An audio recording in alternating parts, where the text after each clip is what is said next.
Hello and welcome to the show. Ever since Donald Trump took office as the 45th president of the United States, he's been making news on both the domestic and international fronts, it seems like almost every single day. From the controversial Supreme Court confirmation to rewriting NAFTA to igniting the U.S. economy with tax cuts. Who better to talk about what all this means and help sort it out for us, especially on the international relations front, than Frank McKenna. He is former Canadian ambassador to the United States. He was also Premier of New Brunswick and has been the Deputy Chairman of TD Bank Group since 2006. Thanks so much for taking the time. Okay. Here's where you have to just kind of sort it all out for us, if that's okay. Just in 12 minutes, tell us what's going on. When you look, you and I kind of chat every once in a while, not so much on the show, but in other places. But when you look at what's been happening in the States, and now that we've got more time under President Trump's belt, what would you say the scorecard is so far when you kind of balance it in terms of, and I know your political leanings that you look at me, but the economy's doing well. Yeah. I mean, you can't argue with that. Other things, maybe not so much. Yeah, no, I think we need to give credit where credit's due. The economy in the United States is doing extraordinarily well. But a lot of that's fueled by tax cuts. And those tax cuts were like putting gasoline on a fire because the economy had been doing well when President Trump was elected. In fact, the last 18 months under President Obama created more jobs than the first 18 months under President Trump. So a good economy that's now been made red hot. And of course, it's all on borrowed money, because the tax cuts have all been financed with borrowed money. And as we saw today, the deficit is $750 billion and rapidly escalating. So that's a bill that's going to come due before too long. But in the meantime, regulatory reform, I think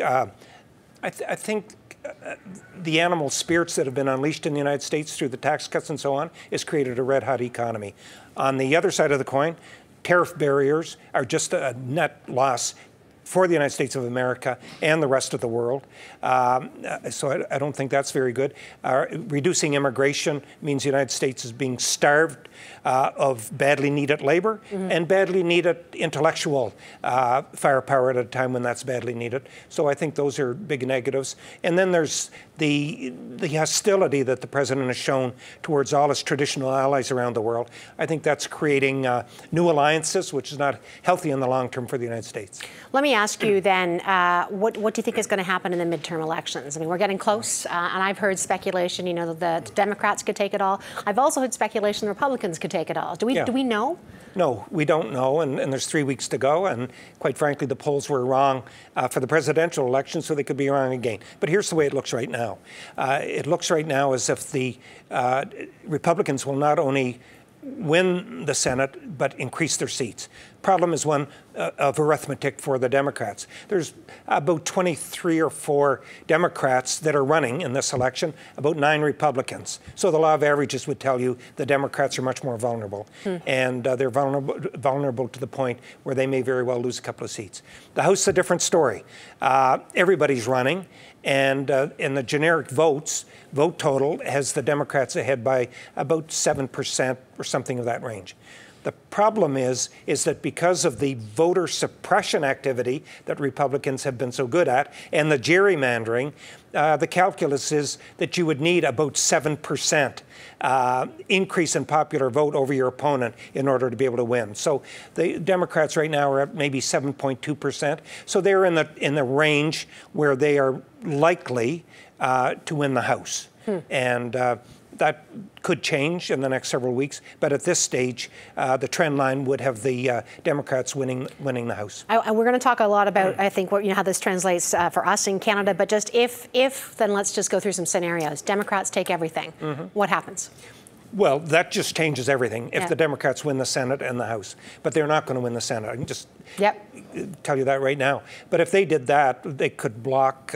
They could block just about everything the president wanted to do. I mean, you would have total and absolute gridlock if that were to happen. And if we have it the other way, the Republicans take everything? It'll be the status quo. It'll be what it is now. And the president will end up getting his way because right now he's steamrolled over the Republicans. And basically, the Republicans have swallowed all of their orthodoxy. Deficits, they're now the biggest spenders on the planet. And free traders, they're now the biggest protectionist on the planet. So if he's steamrolled them on that, he'll continue to steamroll them. So what is this going to mean then for, because I mean, so much depends, I think, on the midterms of what's going to happen for the back half of the year. But I mean, you look about how much he's done on trade, and you mentioned like tariffs, it's anti-free trade, and the Republicans are behind him on that. How is this going to play out, do you think, over the next 2 years? I mean, Canada has solved, I would say, their short-term issues with NAFTA or USMCA. China. How is that going to play out, do you think, in the longer term? Well, I think that will be the centerpiece battle. He may end up, he ended up getting an agreement with Mexico and Canada, in my view, largely because he ran into a testing of the temperature on the Hill and realized he was going to lose this battle. Tell me more about that. Well, I think when they went to Congress, Republicans and Democrats, they were told, don't bring us a free trade agreement that is only Mexico. We want a Canadian, Mexican, U.S. free trade agreement. And I think it was at that moment that effectively they sued for peace, or put another way, kind of cut the deal that led to the end of the negotiations. So I think that was true in that trade agreement. They look as if they're trying to find a way with Japan and with Europe in order to get something peaceful there. So the centerpiece battle is going to be China. And they've been girding their loins for this for some time. Right from the beginning of this presidency, he's hired the biggest flamethrower on China on the planet, and that's Peter Navarro, who wrote the book, Death by China. And so he would be a major influence on the president in China. And they're looking at another, I would say, Cold War with China. Mike Pence signaled that with a speech a week ago that was extraordinarily inflammatory towards China. So that's girding up to be the big battle of the coming months and years. All right, stay with us. And when we come back, we're going to delve into what all this means for Canada, gets Frank's perspective on that. We're going to delve into politics, economy, and energy. You are watching Money Talk. We'll be right back.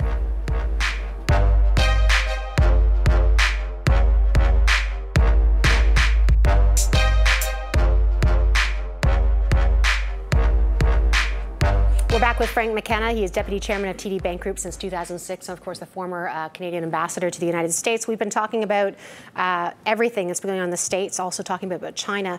I want to bring this all back to Canada, because what does it mean for us? Actually, I'll start with just how, in your view, the USMCA, was this a good deal for Canada? Yeah, it was a good deal. It preserved $1.250 trillion of trade. Mexico, Canada, U.S., something like that.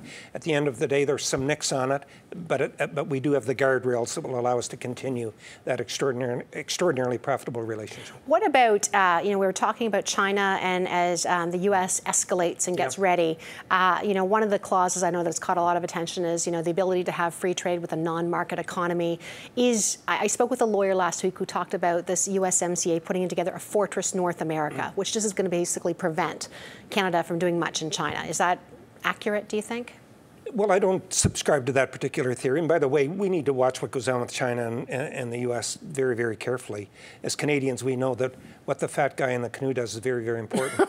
In this case, we have two fat guys in the canoe, so we've got to watch that. But I don't think so. I think Canada would have preferred not to have a clause like that. But at the end of the day, we can do all kinds of sectoral trade arrangements with China, which could cover off a lot of the trade relationship.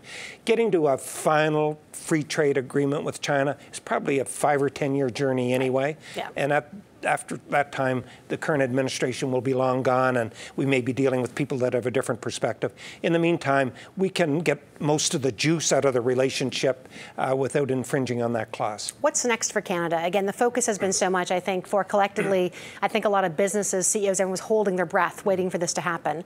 It's done. What should Canada focus on now? Well, I think that's the most important question of all. We've just had a very large crisis that we faced as a country, and we did it together. And I think what we should do is learn from this crisis and not go back to where we were. 50 years ago, we had a similar crisis with tariff barriers. At that time, we had 69% of our exports going to the United States. Now we're up to 76%. It's gotten worse. So I think we have to do a lot of things. Diversify. We've signed a lot of free trade agreements. Good on us. We need to do more. Latin American free trade agreements, for example. We need to deregulate. Trump has used that medicine on his economy, and it's really worked. So we need to deregulate, get rid of a lot of the regulatory overburden. We need to crash and crush interprovincial trade barriers. We just can't keep doing this to ourselves. We need to roll out modern tools, 5G across the country with the telecom companies.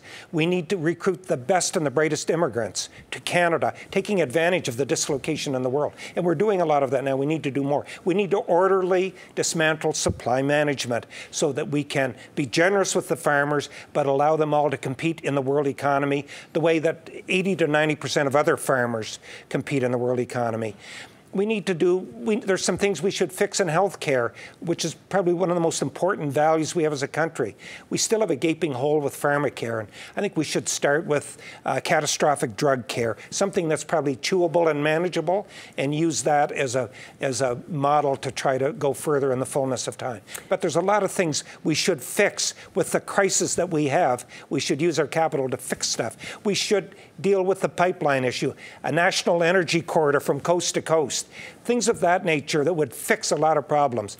One thing I was going to say, and I've got a couple minutes, I'm just letting you know, because I know we're going to get going on this, the pipeline. I mean, it's Western Canadian Select. Of course, the oil that's coming out of Western Canada is, what, a $50 discount right now to WTI?